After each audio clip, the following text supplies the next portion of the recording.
स्वागत है आप सभी लोगों को भारतीय संविधान की क्लास में। पिछली क्लास में हमने पढ़ा भारतीय संविधान के उद्देश्य का और भाग 1। भारतीय संविधान में कुल कितने भाग हैं? तो 22 भाग में हमने पहला भाग पढ़ लिया था। दूसरा भाग है नागरिकता। भारतीय संविधान में दूसरा भाग किस चीज़ का है? नागरिकता का। अनुच्छेद 5 से 11। भारतीय संविधान द्वारा एकल नागरिकता का प्रावधान है। कैसी नागरिकता का प्रावधान है? एकल नागरिकता का प्रावधान, जो कहाँ से लिया गया है? ब्रिटेन से लिया गया है। भारतीय संविधान के 5 से 11 तक के अनुच्छेदों में नागरिकता संबंधी प्रावधान किया गया है। नागरिकता संबंधी क्या किए गए हैं? प्रावधान किए गए हैं। नागरिकता संबंधी कानून बनाने की पूर्ण शक्ति किसको दी गई है? संसद को दी गई है। संसद ने सर्वप्रथम 1955 में नागरिकता अधिनियम, जिसे हम क्या कहते हैं? भारतीय नागरिकता अधिनियम 1955 पारित किया, जिसमें 1986, 1992, 2003, 2005 और 2015 में संशोधन किए गए।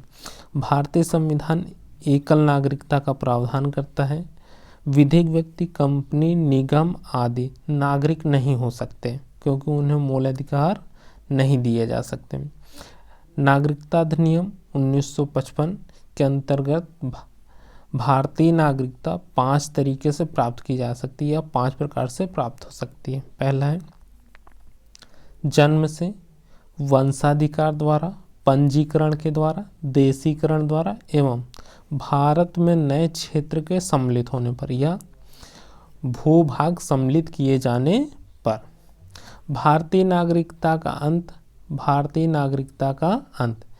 3 प्रकार से हो सकता है।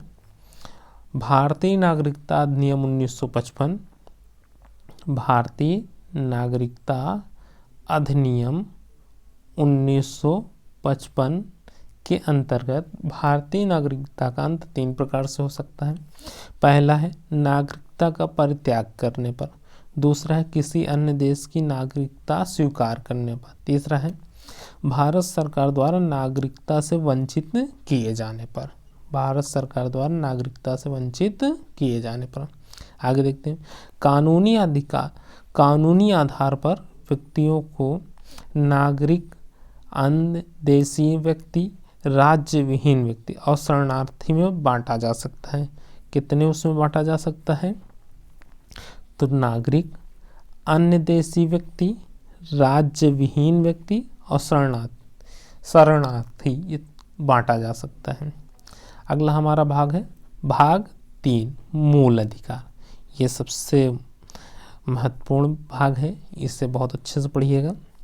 अनुच्छेद 12 से 35।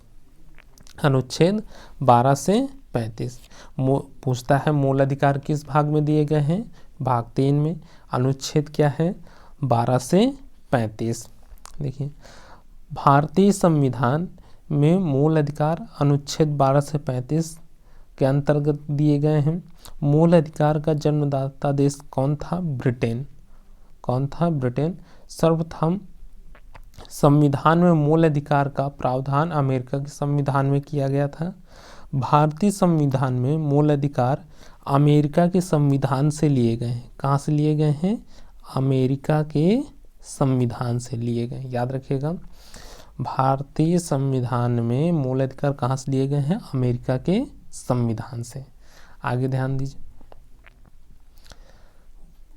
वर्तमान में संविधान द्वारा 6 मूल अधिकार प्रदान किए गए हैं, परंतु मूल संविधान लागू करते समय हमें 7 मूल अधिकार दिए गए थे, जिसमें संपत्ति का मूल अधिकार 44वें संविधान संशोधन अधिनियम 1978 द्वारा समाप्त कर दिए गए हैं। अनुच्छेद प्रावधान इसमें देखिए, अनुच्छेद 12 में राज्य की परिभाषा, अनुच्छेद 13 में मूल अधिकारों को लागू करने वाली विधियां। पहला हमारा अधिकार है समता का अधिकार या समानता का अधिकार। अनुच्छेद 14 विधि के समक्ष समता या विधि की समानता। विधि की समानता। अनुच्छेद 15 बताता है धर्म, मूल वंश, जाति, लिंग या जन्म स्थान के आधार पर भेदभाव का निषेध, भेदभाव का निषेध। अनुच्छेद 16 लोक नियोजन के विषय में अवसर की समता। अनुच्छेद 17 ये बहुत बार पूछा जाता है। अस्पृश्यता का अंत। अनुच्छेद 18 उपाधियों का अंत, ये भी याद रखिएगा, बहुत बार पूछा जाता है। उपाधियों का अंत किस अनुच्छेद में दिया गया है? कि अनुच्छेद 18 में। अस्पृश्यता का अंत अनुच्छेद 17 में। आगे देखिए, हमारा अगला है स्वतंत्रता का अधिकार। स्वतंत्रता का अधिकार, इसमें अनुच्छेद 19 से लेकर 22, 19 से लेकर 22। पहला देखते हैं अनुच्छेद 19 वाक एवं अभिव्यक्ति की स्वतंत्रता, किसमें दिया गया है? अनुच्छेद 19 में। 20वां है अपराधों के लिए दोष सिद्धि के संबंध में संरक्षण। अनुच्छेद 20 में क्या बताएगा? अपराधों के लिए दोष सिद्धि के संबंध में संरक्षण। अनुच्छेद 21 प्राण एवं दैहिक स्वतंत्रता का अधिकार या प्राण एवं दैहिक स्वतंत्रता का संरक्षण, ये बहुत बार पूछा जाता है। इसी में आपने शायद सुना होगा, एक हमारा शामिल किया गया है निजता का अधिकार, निजता का अधिकार। अनुच्छेद 21 का प्रारंभिक शिक्षा का अधिकार 86वां संविधान संशोधन अधिनियम 2002 द्वारा जोड़ा गया, ये इसे हम क्या कहते हैं? शिक्षा का अधिकार। अनुच्छेद 21 का में क्या है? शिक्षा का अधिकार। अनुच्छेद 22 कुछ दशाओं में गिरफ्तारी और निरोध से संरक्षण, कुछ दशाओं में गिरफ्तारी के संबंध में संरक्षण। अनुच्छेद अगला हमारा अधिकार है शोषण के विरुद्ध अधिकार। अनुच्छेद 23 से 24। अनुच्छेद 23 मानव के बालाश्रम एवं दुर्व्यापार का प्रतिषेध। अनुच्छेद 24 कारखानों आदि में या जोखिम भरे कार्य में 14 वर्ष से कम आयु के बच्चों के नियोजन पर रोक, नियोजन पर रोक। अगला हमारा है अधिकार है धर्म की स्वतंत्रता या धार्मिक स्वतंत्रता का अधिकार। अनुच्छेद 25 से 28, 25 से 28। 25 में देखिए अंतःकरण की और धर्म की अबाध रूप से मानने, आचरण और प्रचार करने की स्वतंत्रता। अनुच्छेद 25 में बताया गया। धार्मिक कार्यों के प्रबंधन की स्वतंत्रता। अनुच्छेद 26 में। अनुच्छेद 27 में किसी विशेष धर्म को संपोषित करने वाले करों के संदाय के बारे में स्वतंत्रता। अनुच्छेद 28 कुछ शिक्षा संस्थानों में धार्मिक शिक्षा या धार्मिक उपासना में उपस्थित होने के बारे में स्वतंत्रता। अगला है संस्कृति और शिक्षा संबंधी अधिकार। संस्कृति और शिक्षा संबंधी अधिकार अनुच्छेद 29 से 30।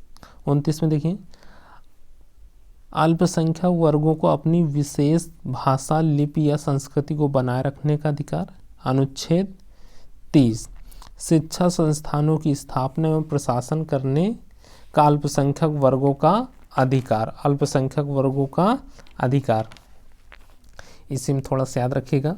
अनुच्छेद 29 में, अनुच्छेद 29 में क्या है?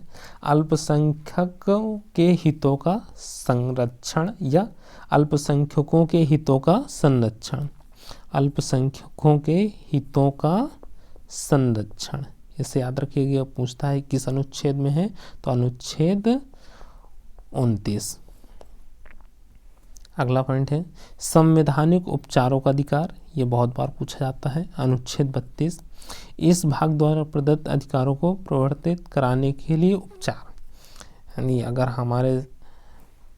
हमारे संवैधानिक उपचार या कह सकते हैं मूल अधिकारों का हनन होता है तो हम सीधे कहाँ जा सकते हैं? सुप्रीम कोर्ट और हाई कोर्ट, सुप्रीम कोर्ट और हाई कोर्ट। अनुच्छेद 32 के तहत हम अनुच्छेद 32 के तहत सुप्रीम कोर्ट और अनुच्छेद 226 के तहत हाई कोर्ट जा सकते हैं। अनुच्छेद 33 सशस्त्र बलों, अर्धसैनिक बलों, पुलिस, खुफिया एजेंसियों आदि के मौलिक अधिकारों एवं युक्त प्रतिबंध लगाने की संसद की शक्ति। ये हमारे हो गए मूल अधिकार। आगे देखते हैं शिक्षा का अधिकार अधिनियम 2009। शिक्षा का अधिकार अधिनियम 2009 1 अप्रैल 2010 से लागू हुआ। 1 अप्रैल 2010 से लागू हुआ। यह एक मानवाधिकार भी है। यह एक क्या है? मानवाधिकार भी है। अधित्याग का सिद्धांत, कोई भी व्यक्ति संविधान द्वारा प्रदत्त मूल अधिकारों को स्वेच्छा से त्याग नहीं कर सकता है। स्वेच्छा से त्याग नहीं कर सकते हैं। ठीक है, यहाँ तक रखते हैं। धन्यवाद।